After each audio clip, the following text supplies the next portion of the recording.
তৃণমূল বিএনপির মহাসচিব অ্যাডভোকেট তৈমুর আলম খন্দকার বন্যার্তদের পাশে দাঁড়িয়েছেন।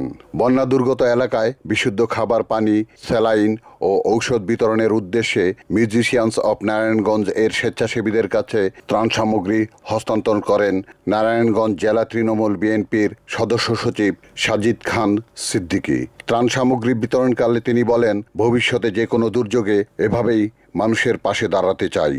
আমাদের বাংলাদেশের এই দুর্যোগপূর্ণ অবস্থায় আমাদের কুমিল্লা জেলা, ফেনী জেলা যেভাবে বন্যা প্লাবিত হয়ে গেছে, মানুষ অত্যন্ত খারাপ পরিস্থিতির মধ্যে জীবনযাপন করতেছে।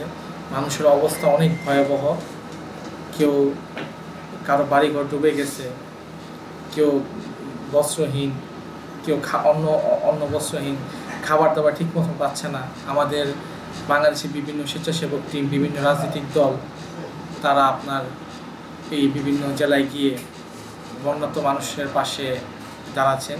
সেই বিবেচনা চিন্তা করে আমরা তৃণমূল বিএনপি, যারা ব্যারিস্টার নাজমুল হুদার আদর্শে বিশ্বাসী, আমাদের গৌরব অহংকার তৃণমূল বিএনপির সংগ্রামী মহাসচিব অ্যাডভোকেট তৈমুর আলম খন্দকারের নির্দেশনায় এবং তাহার পক্ষ থেকে আজকে আমরা মিউজিশিয়ান অফ নারায়ণগঞ্জ একটি স্বেচ্ছাসেবক টিম, তারা বন্যা দুর্গত মানুষের পাশে দাঁড়ানোর জন্য তারা যাচ্ছে। তাদের কাছে আজকে আমরা আমাদের অনুদান ও কিছু ওষুধ, স্যালাইন, খাবার, বিশুদ্ধ খাবার পানি আমরা তাদের কাছে হস্তান্তর করছি এবং আশা করি পরবর্তীতেও তৃণমূল বিএনপি আপনার সকল দুর্যোগপূর্ণ অবস্থায় মানুষের পাশে থাকবে এবং আমাদের মজলুম জননেতা অ্যাডভোকেট তৈমুর আলম খন্দকার স্যার বলেছেন, যত দুর্যোগপূর্ণ অবস্থা আসুক তিনি মজলুমদের পাশে থাকবে।